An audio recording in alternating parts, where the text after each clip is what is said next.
Good afternoon, good afternoon. So, time check, 3:35. So, meron ulit tayong unit for shipping. Abot pa naman to kasi maaga pa alas 5 pa ang cutoff ng GMT.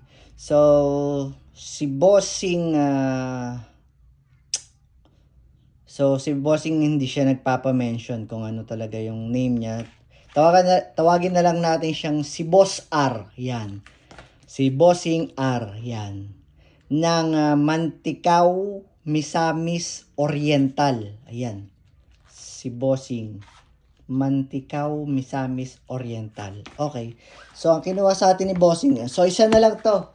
Nag-demo ko ng ganito. Tatlong klase kasi yung ganito. Ay, dalawang klase yung ganito ko. Dalawang silver, isang black. So, nakuha na yung isang silver, isang black. So, isa na lang to. So, kung napapanood nyo at kayo interesado dito, wala na po akong stock nito. Baka hindi ko alam kung kailan ulit ako magkakastock ng revolver.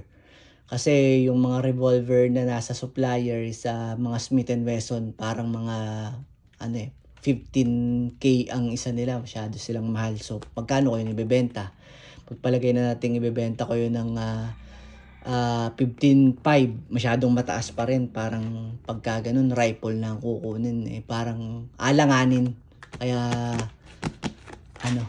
parang, basta, nag-aantay ulit ako ng ganitong wind gun. So, ang kinuha sa atin ni Bossing ngayon, sa box niya, so nakikita nyo, ayan, revolver CO2 powered Sport 731. So, ito yung, niya, ito yung code niya. Ito yung model niya, 731. So, wind gun yung, yung brand. So, ito, 12G na CO2 cartridge ang pwedeng ilagay sa kanya. Yun yung propellant niya, yung ganito. Yan. So, open natin. So, pagbukas mo, Bossing, meron ditong manual. Ayan. Ayan, no? Basang-basa yan. Wala, hindi ba ito na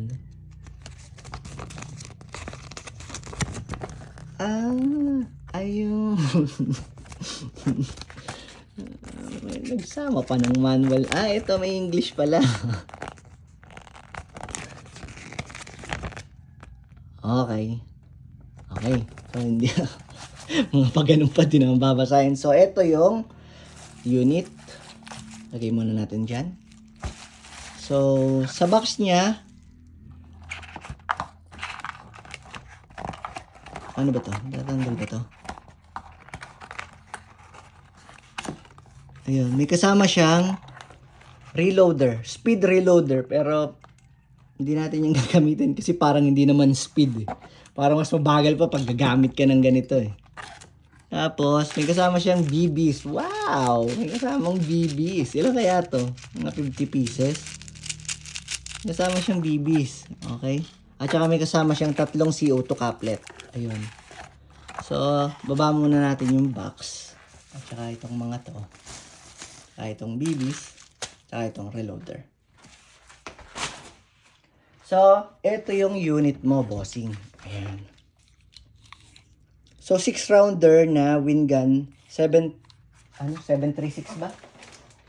731. Sport 731. Ayan. Ano siya? Fingerprint magnet, oh. Kintab! Talagang pagka nilabas mo to, takbuhan ng tao eh. Bossing, wag isusukbit ha. Wag dadalhin. Okay? Ano siya? Masyado siyang realistic. So, nakalagay, open, pagka sa kaliwa. Tapos, sa gitna, yun yung fire mode. Tapos, pagka dulo, safety. So, hindi mo siya makakalabit pagka nakadulo to. So, pagka ganito, yan. Nandito yung pinaka-fire mode niya sa gitna. Tapos, pag open, i-open mo siyang ganun, tapos itutulak mo siya dito sa kabila. So, lalabas na yung yung cylinder niya. So, meron siyang 6 na bullet dummy. Okay? So, lagyan muna natin siya ng BBs.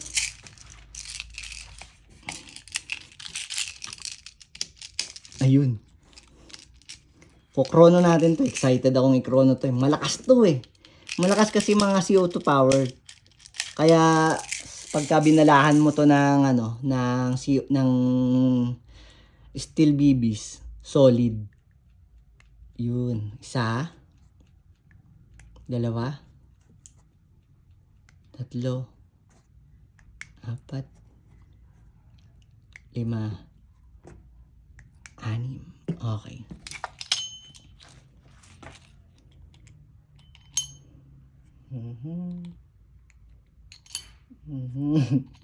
Nakakainip to.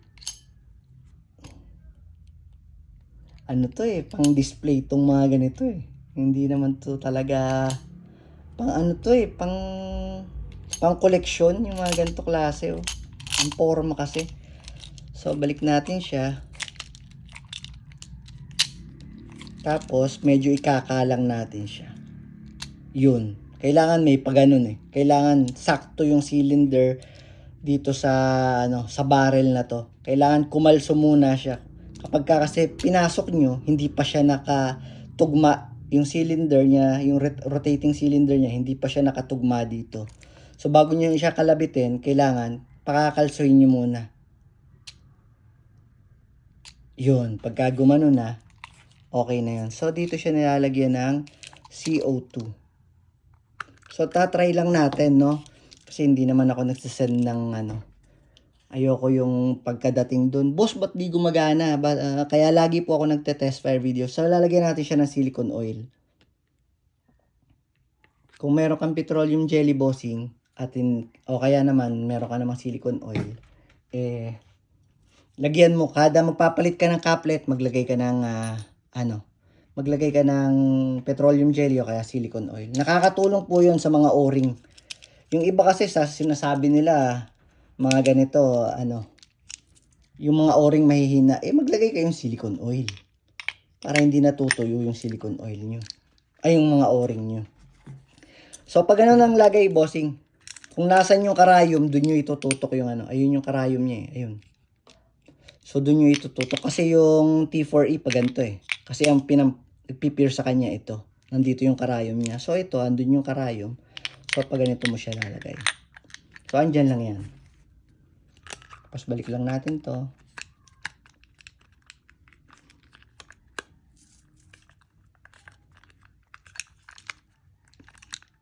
Yun.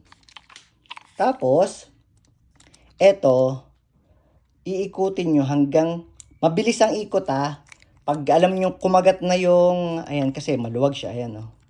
Pagka medyo, alam nyo nang natutulak nyo yung CO2, kailangan bilisan nyo na yung ikot. Yun. Yun na. Okay na yun. So, naka-pierce na yung CO2 natin. Ibig sabihin, ready to go na yan. Chrono natin. Okay? First time to sa page. Chrono ng revolver na BBs. Na 6mm. Yung hindi ko kinakrono eh. Yung T4E, baka mabaril yung chrono ko. Mahal pa naman ang pang-chrono. So, try natin. Ewan ko lang kung babasahin to. Masyado kasi itong malakas eh. Try natin.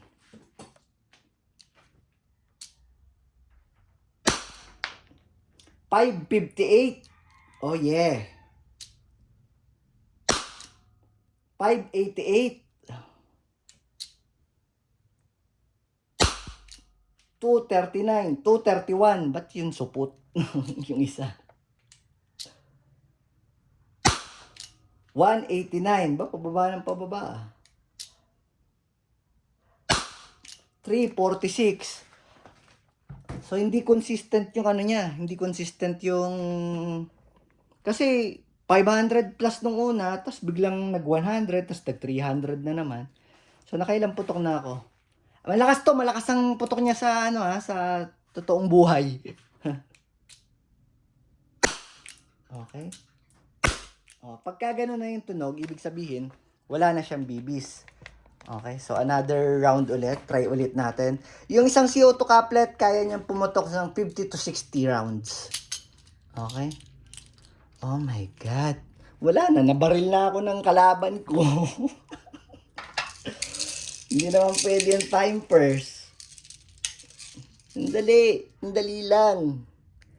Tapos wala pa naman akong ganitong extra bullet shell para sana ipapasok mo na lang pagka ano. Hindi ko alam kung magkano kasi ito wala naman bumibiling bullet shell talagang ginagawa nila sa mga ganitong revolver. Inaalaw lang nila, pang collection lang. So ito, pagka naubos ko to, itong 6 na to, so naka 12 na ako. So kung 50, aabutin po tayo ng oras pagka mag-uubos ako. So ang gagawin ko, pag naubos ko to, ida-dry fire ko na lang siya. Kakalabitin ko na lang siya ng kakalabitin hanggang maubos yung bala. Kasi po, hindi po siya pwedeng i-ship nang meron siyang CO2. Okay? Kasi pwedeng masira, although naka full metal yan, masyado pong malakas yung pressure ng CO2. So, kailangan natin pasingawin. Hindi naman natin pwedeng buksan dito agad ng sobrang lakas pa ng pressure. Pwede po tayong masabugan. Ako naman po ang masasabugan. Kaya kailangan ubusin ko, kalabitin ko siya ng kalabitin. Okay? So, ubusin natin siya. At uli natin.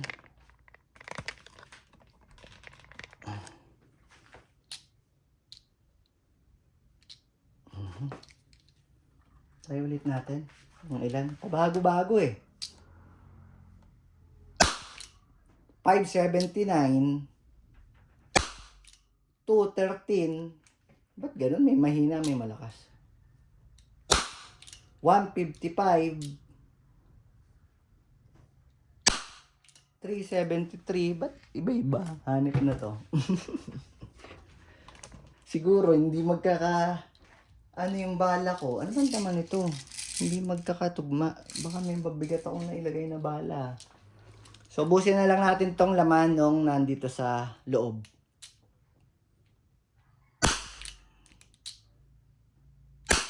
Yun, no? Tagus siya sa dito, Kasi pagka ordinaryong airsoft, pagka mga 300 plus lang, hindi niya kayang butasin yung may scotch tape na to. Okay? So, gagawin ko, bossing, ida-dry fire ko na lang to, kakalabitin ko na lang siya kakalabitin hanggang maubos, hanggang So, hanggang mamaya pa ako dito magkakakalabit bago ko i-ship. Di ko naman pwedeng i-ship na may laman to sa loob. Baka pagdating sa inyo, sira. So, nakita nyo, working, bossing. So, pagka naubos ko to, gagawin ko, luluwagan ko lang to. Bubukas ko to. So, pag maluwag na siya, ibubukas ko na to. Tapos, tatanggalin ko lang yung CO2 couplet. Tapos, send na ako sa inyo ng details, paano yung payment natin. Tapos, after ng payment, send ko na rin sa inyo yung tracking number dahil nasa labas lang naman yung JNT. Okay? Thank you, bossing R. R na lang. Bossing R. Ng Misamis Oriental. Thank you, bossing.